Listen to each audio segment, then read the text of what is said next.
una forma de decir incontable número de razones por los cuales alabarlo. El Salmo 46, quiero leérselo en esta hora. Este salmo dice así: en nuestro amparo, Dios es nuestro amparo y nuestra fuerza, nuestra ayuda segura en momentos de angustia.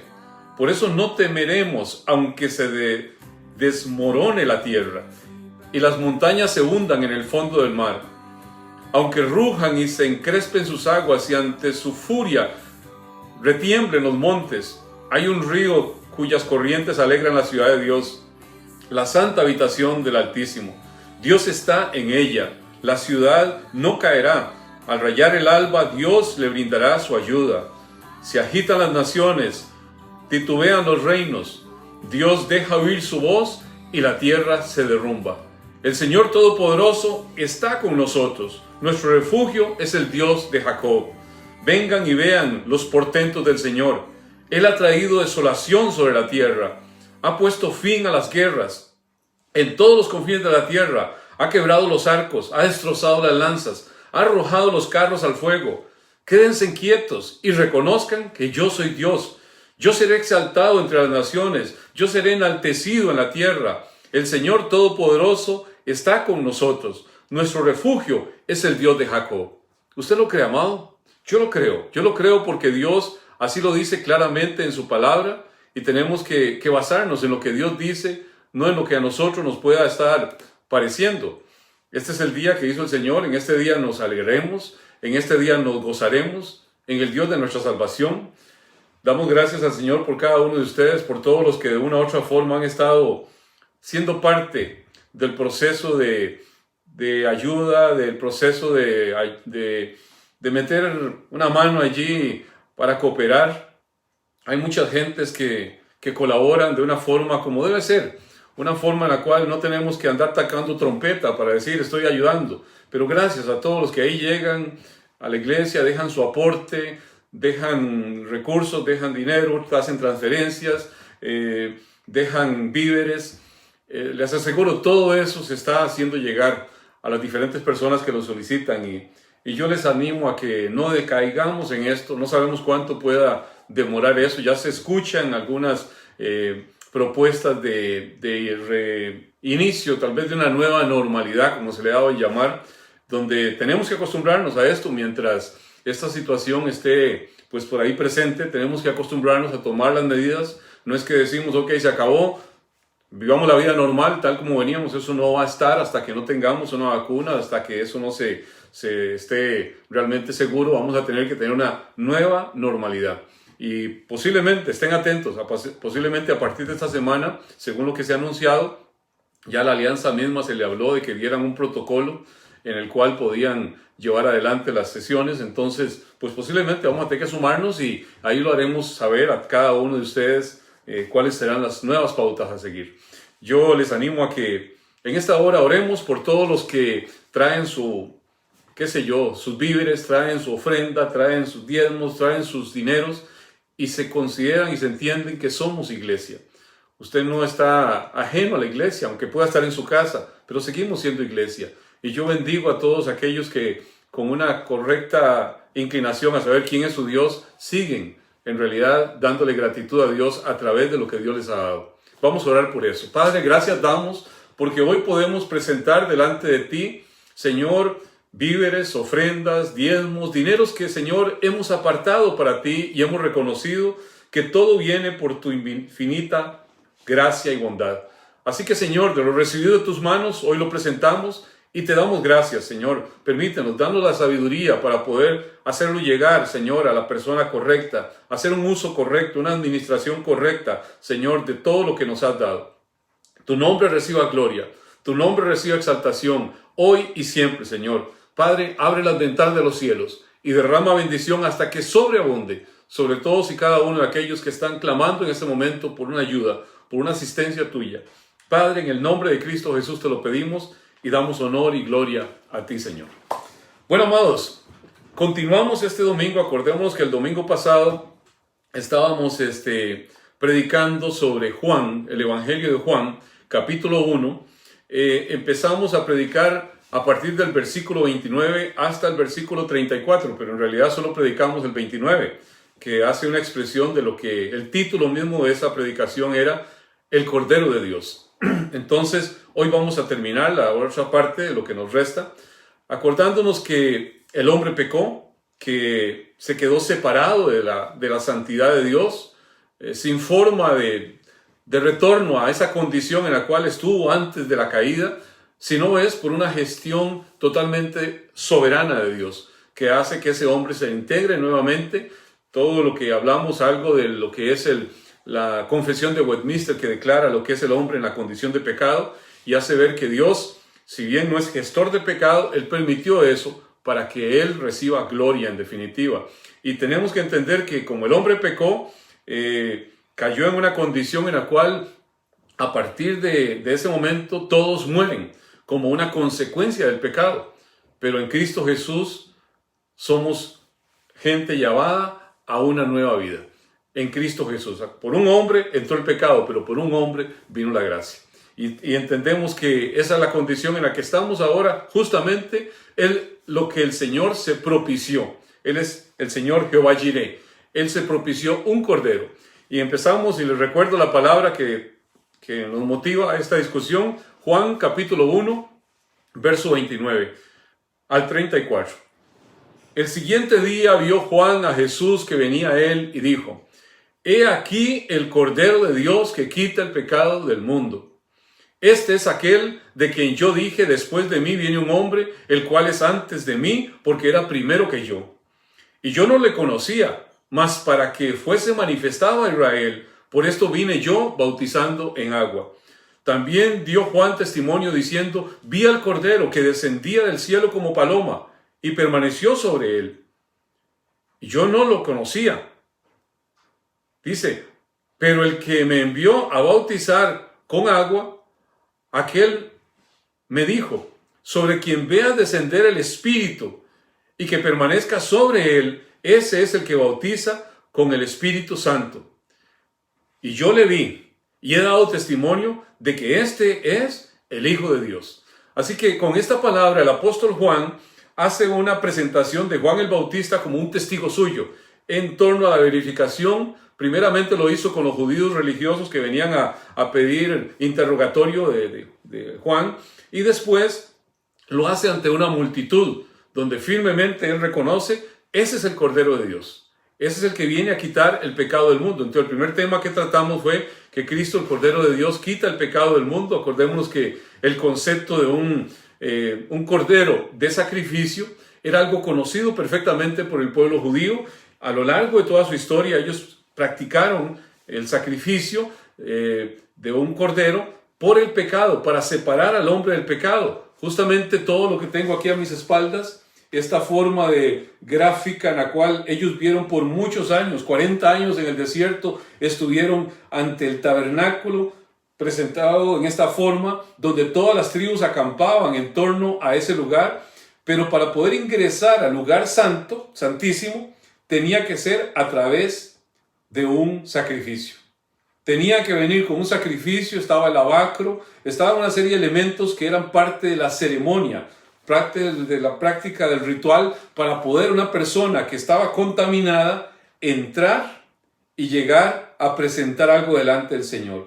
Ellos entendieron que sin un sacrificio, sin sangre, no se podía entrar, y era totalmente penado, totalmente advertido que el que entrare sin estar en una condición correcta moría en la presencia misma del Señor. Así que esa fue una lección que Dios fue estableciendo sobre el pueblo de Israel.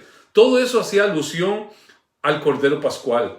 Todo eso hacía alusión a aquella sangre que liberó a Israel de la esclavitud de Egipto. De aquel momento en que ahí está simbolizándose en realidad a Cristo, nuestra Pascua, que es el Cordero sin defecto. Ellos tenían que tomar un animal, un cordero que fuera un macho, que no tuviera defecto, debían sacrificarlo, y la sangre la untaron sobre los marcos de las puertas, y el ángel del Señor pasó sobre esa casa donde vivían israelitas y no perecieron los primogénitos. Eso era una clara indicación de lo que Dios iba a hacer posteriormente, pero allí se estaba materializando sobre ese pueblo de Israel.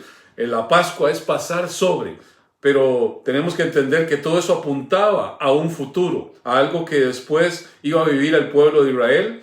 Dios estaba encontrando la forma de abolir el pecado, de hacer a un lado el pecado, de salvar al pecador, pero de una manera en la cual no quebrantase su justicia.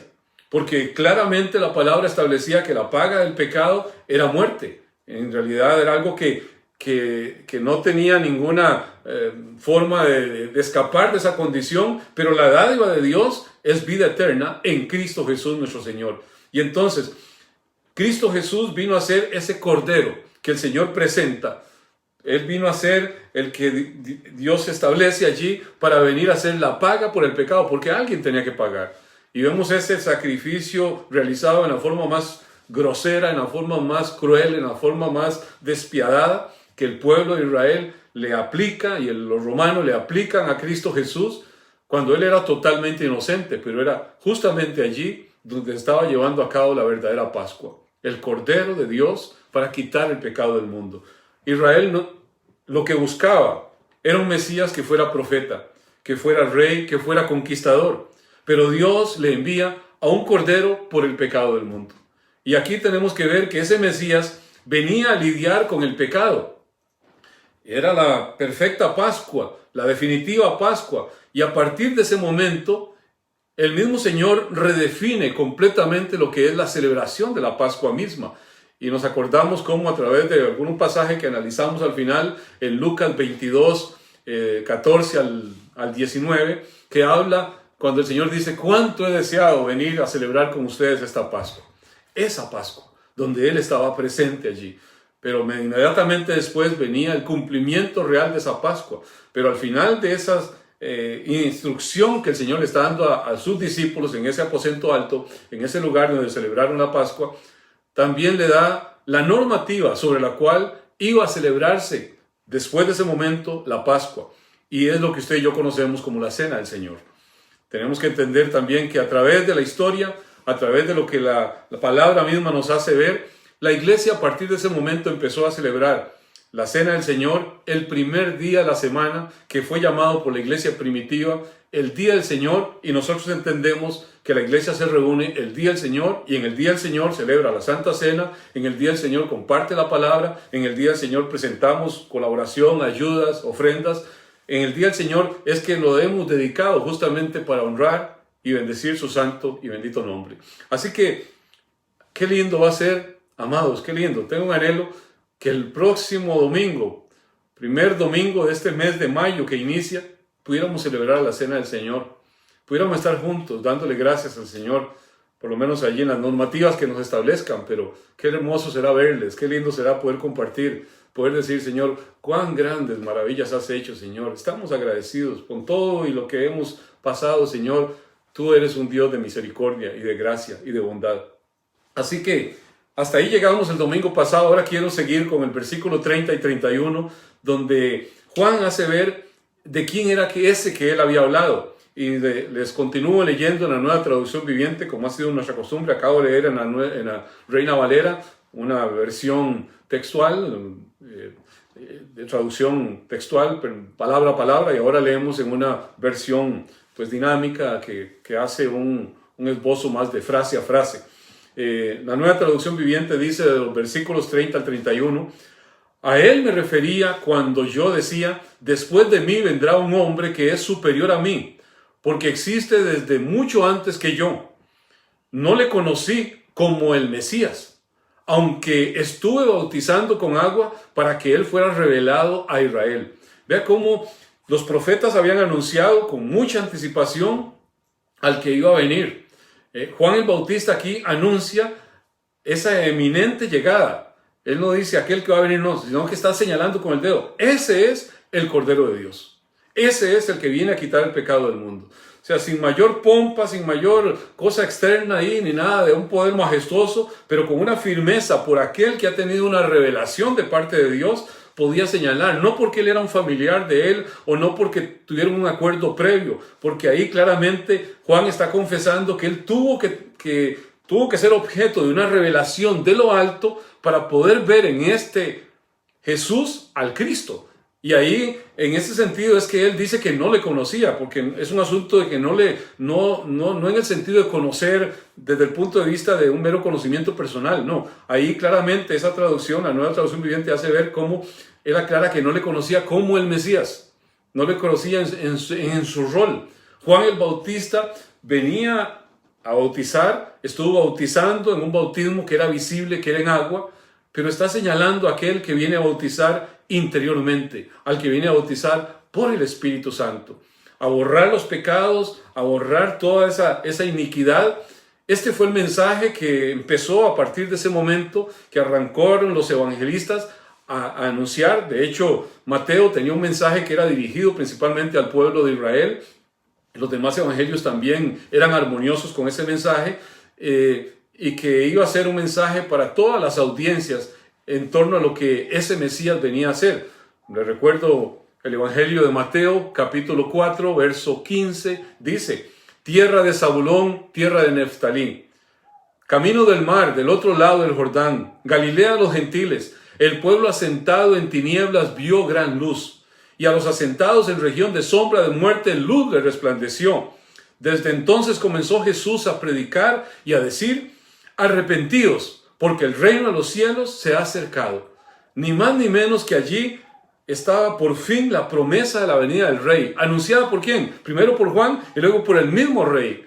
Esa venida del reino estaba a las puertas. Era algo que era inminente. Cristo, el Cordero de Dios, venía a dar su vida por todos. Ciertamente el Mesías no en la forma en que Israel lo esperaba, no en la forma en que ellos estaban pensando, pero ese ministerio que él traía era un ministerio de alcances universales. Era algo que se extendía a cada pueblo, a cada tribu, a cada lengua. Venía coronado a ser establecido en una entrega gloriosa, en una entrega honrosa, pero en una entrega en la cual lo que estaba haciendo era traer el reino de Dios en medio de los hombres. Aquí Hebreos capítulo 2, verso 9 dice: pero vemos a aquel que fue hecho un poco menor que los ángeles, a Jesús, coronado de gloria y de honra, a causa del padecimiento de la muerte. Eso es algo que ya se dio en él, coronado de gloria y de honra, para que por la gracia de Dios gustase la muerte por todos. Cristo Jesús dice: les conviene que yo me vaya. Cuando él ascendió, dice: voy a preparar lugar para vosotros. ¿En qué posición de lugar cree que está? Él está coronado con toda su gloria, con toda su honra. Él es el rey actualmente, en este momento. Usted y yo tenemos un rey, que es rey de reyes, que es señor de señores. No es que va a ser rey en algún momento, no, ya fue establecido. Aunque la evidencia bíblica lo señalaba perfectamente, su pueblo no lo reconoció, en su gran mayoría no lo reconoció, pero Juan el Bautista tuvo la certeza de su confirmación. De seguido ahí en ese texto, en los versículos 32 y 33, habla sobre cómo él haría que descendería del cielo ese Espíritu Santo en una forma permanente. Dice la palabra en el versículo 32 de Juan 1. Entonces Juan dio testimonio: vi al Espíritu Santo descender del cielo como una paloma y reposar sobre él. Yo no sabía que era el Mesías, pero cuando Dios me envió a bautizar con agua, me dijo: aquel sobre quien veas que el Espíritu desciende y reposa, es el que bautiza con el Espíritu Santo. Oiga bien las palabras. El que bautiza con el Espíritu Santo es Cristo. A veces pensamos que yo soy el que tengo el don X, o yo soy el que... No, es Cristo Jesús.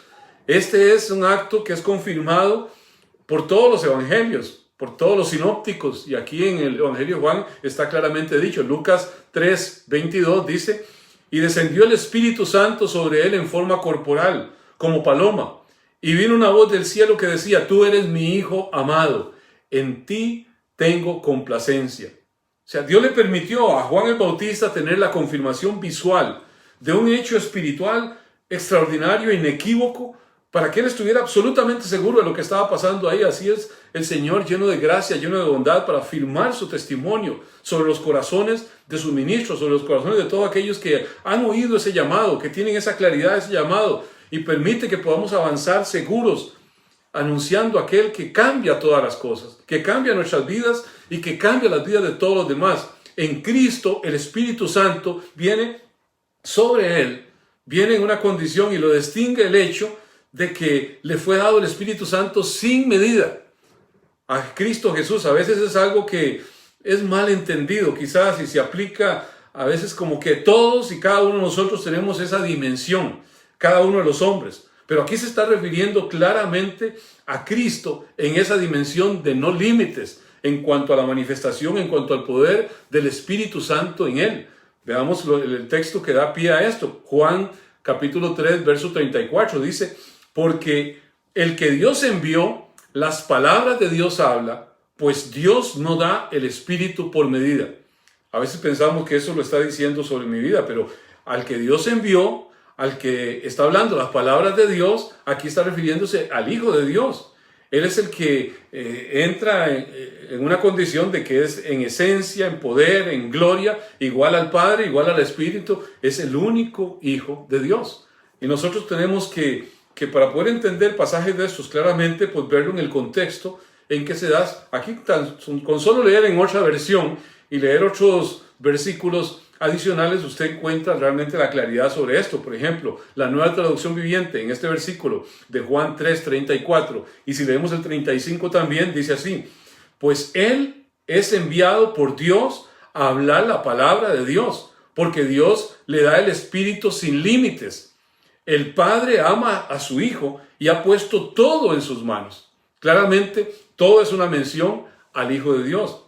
No es así la condición de cada uno de nosotros, creyentes. Si bien contamos con el Espíritu Santo, pero es conforme a un don del Espíritu Santo en nosotros. Lo dice Efesios capítulo 4, verso 7, cuando dice: pero a cada uno de nosotros fue dada la gracia conforme a la medida del don de Cristo. O sea, cada uno de nosotros, conforme a una medida de esa gracia de Cristo que nos ha sido otorgada, nos permite tener un don en particular. Cada uno de nosotros, en el momento en que hemos creído, en el momento en que hemos hecho a Cristo nuestro Señor, Dios nos ha dotado de algún don para servir. Cristo posee como cabeza de la iglesia toda la plenitud del Espíritu Santo, porque Cristo es igual que Él, es Dios. Todos los dones pueden fluir en Él. Nosotros tenemos diversos dones, por supuesto, pero para complementarnos, para poder ayudarnos mutuamente, según el servicio que cada uno debe ejercer en el cuerpo de Cristo, que es la iglesia. Nadie tiene todos los dones. Y eso es una gracia de Dios. ¿Para qué? Para que nos ayudemos, para que colaboremos, para que seamos en todo momento gente que está en función a ver cómo formamos ese vínculo de cuerpo. No es una competencia, sino que es un servicio de beneficio para el cuerpo de Cristo. Todo aquello que Dios nos ha dado. De hecho, Primera de Corintios es toda una explicación que Pablo tiene que dar a una iglesia que ha malentendido el uso de los dones. Y ahí corresponde, al final de cuentas, hacer toda una aclaración por malos usos que se estaban dando. Porque al final de cuentas tenemos que entender, Dios no da todos los dones a todas las personas. Porque todos nos necesitamos mutuamente. Se los clarifico con una palabra. 1 Corintios capítulo 12, verso 29 y 30. Dice: ¿son todos apóstoles? ¿Son todos profetas? ¿Todos maestros? ¿Hacen todos milagros? ¿Tienen todos dones de sanidad? ¿Hablan todos lenguas? ¿Interpretan todos? Claramente ni siquiera da una respuesta, porque la respuesta es obvia. No tienen todos los dones. Nadie tiene todos los dones. Ni hay algún don que en alguna medida deba probar que es necesario que usted lo tenga para determinar que es nacido de nuevo. Lo que está claramente dicho por esta palabra es que Jesucristo es el que da el Espíritu Santo. Y algunos sectores de pronto tienen una creencia en una parte de la iglesia de pretender concluir que si usted no habla en lenguas, por ejemplo, pues al final de cuentas no tiene el Espíritu Santo, haciendo una mala interpretación de un don que en realidad era dado como una señal a un grupo incrédulo. Todo eso está claramente explicado en 1 Corintios 14, versos 20 y 21. Puede leerlo ahí. No que sea un don para distinguir a alguien especial sobre alguien. No es para eso. Los dones son para ayudarnos mutuamente. Y no todos hablamos lenguas. No todos tienen necesidad de eso. Eso fue para un propósito del Señor. Nosotros somos limitados, por supuesto. El Señor es ilimitado, absolutamente. Aunque Jesús recibió el mismo bautismo que Juan, lo hizo en un sentido de humillación, en un sentido de solidaridad como nuestro representante, como nuestro sustituto. No porque al final de cuentas, no porque Él necesite el bautismo en sí o necesite un arrepentimiento, sino como nuestro representante es que lo llevó adelante. El bautismo en agua, el bautismo de Juan, hablaba de la impureza del pecado. Y Jesucristo era el Cordero de Dios que venía justamente a quitar el pecado en un sacrificio de Él mismo en la cruz. Juan exhortó a enderezar en todo momento el camino. Era un llamado a enderezar el camino, a caminar conforme a aquel que es Cristo, que nos presenta en la palabra como el camino. Cristo Jesús era profetizado en esa dimensión. Así que lo que acontece en la regeneración es nuestra identidad con Cristo Jesús, en esa circuncisión que Él hace, no de prepucio como era el pueblo de Israel, sino de los corazones de los hombres. Y nos pone a nosotros ahora en una condición en la cual usted siente repudio por el pecado, siente repudio por aquello que lo separa del Señor, aquello que llevó a Cristo Jesús a la cruz, y siente amor por aquel que se dejó llevar a la cruz, por aquel Cordero de Dios que vino a rescatarnos. Esta circuncisión es un acto que realizó Cristo Jesús. Usted y yo tenemos que entenderlo, que eso, el darnos el Espíritu Santo, el circuncidarnos y hacernos parte de su pueblo, lo hace Cristo Jesús. Lo leo en la palabra, Colosenses capítulo 2, verso 11 al 13, dice en la Nueva Versión Internacional. Además, en Él fueron circuncidados, no por mano humana, sino con la circuncisión que consiste en despojarse del cuerpo pecaminoso. Esta circuncisión la efectuó Cristo. ¿Quién la hizo? Cristo. ¿Cuándo? Ustedes la recibieron al ser sepultados con Él en el bautismo. Sepultados con Él en el bautismo es una forma de manifestar mi identidad con Cristo. El cual, aquí al final de cuentas, el bautismo que está hablando es el bautismo que hace Cristo Jesús en nosotros. Él nos bautizó con el Espíritu Santo de Dios. Y sigue diciendo, en Él también fueron resucitados mediante la fe en el poder de Dios, quien lo resucitó de entre los muertos. Antes de recibir esta circuncisión, ustedes estaban muertos en sus pecados. Sin embargo, Dios nos dio vida en unión con Cristo al perdonarnos nuestros pecados. ¿Cómo estábamos nosotros? Muertos. ¿Quién nos da vida? Cristo Jesús. ¿Cuándo recibimos eso? Cuando Él nos resucitó en la regeneración.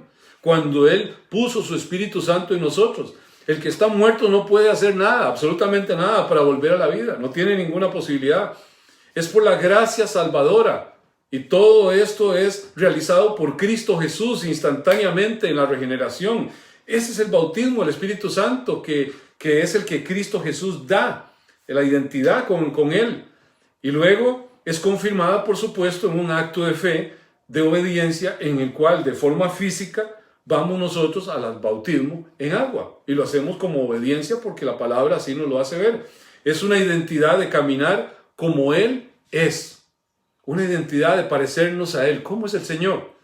El Señor claramente dice en Juan capítulo 14, verso 6.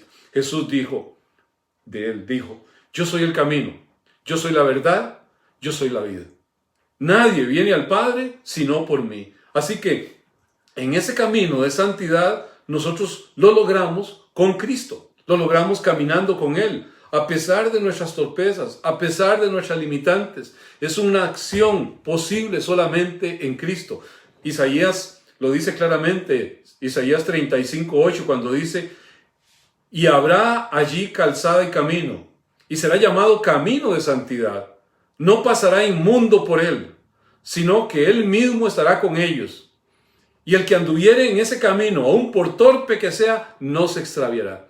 ¿Quién nos ayuda a caminar ese camino? Cristo Jesús. Amados, yo lo he dicho muchas veces, pero sin Cristo es imposible ser cristiano.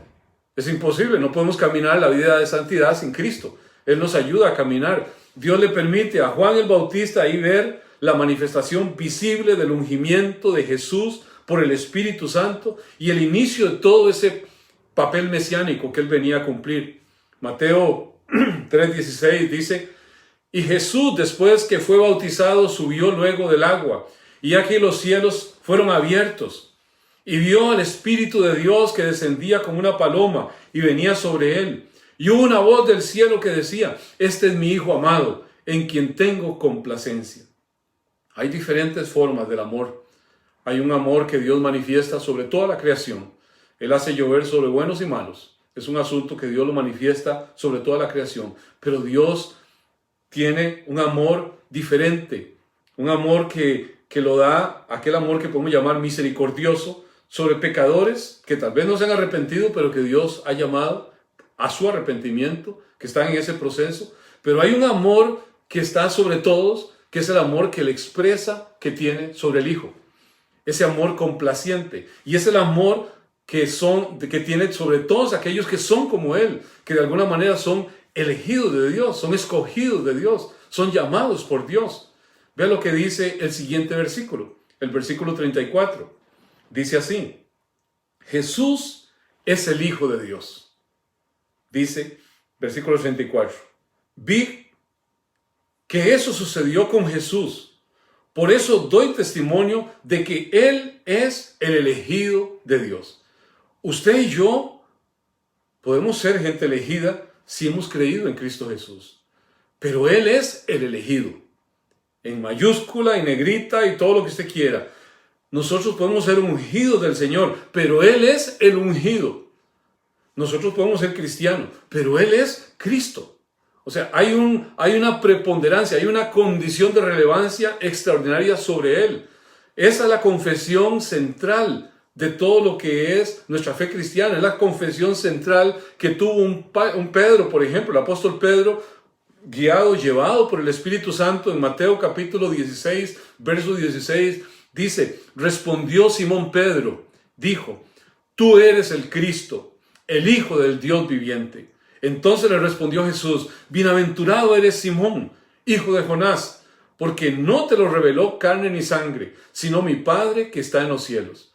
Es un título de identidad trinitaria de aquel que es la segunda persona de la deidad, y será algo que es afirmado a lo largo de todo el Evangelio de Juan. En este cuarto Evangelio usted va a ver a Juan constantemente afirmando, machacando una y otra vez que no haya la menor duda de quién es Cristo Jesús. Porque en la medida en que usted y yo entendamos quién es Cristo Jesús, en esa medida usted y yo solamente podemos irnos rindiendo, postrando, inclinando a Él. Algunos pasajes que usa el Evangelio de Juan, Juan 1:18. A Dios nadie le vio jamás. El unigénito Hijo que está en el seno del Padre, Él le ha dado a conocer. Juan capítulo 17, verso 5. Ahora pues, Padre, glorifícame tú al lado tuyo, con aquella gloria que tuve contigo antes de que el mundo fuese. Claramente esa unidad entre el Padre y el Hijo. Juan capítulo 20, verso 31. Pero estas se han escrito para que creáis que Jesús es el Cristo, el Hijo de Dios, y para que creyendo tengáis vida en su nombre. Alabado sea el Señor. Usted y yo tenemos vida en el nombre de Cristo. Si entendemos quién es ese que vino a rescatar aquello que no tenía ninguna oportunidad. Él es el Cordero de Dios, que vino a quitar el pecado del mundo. Aquí está expresando esa relación especial que existe eternamente entre el Padre y el Hijo.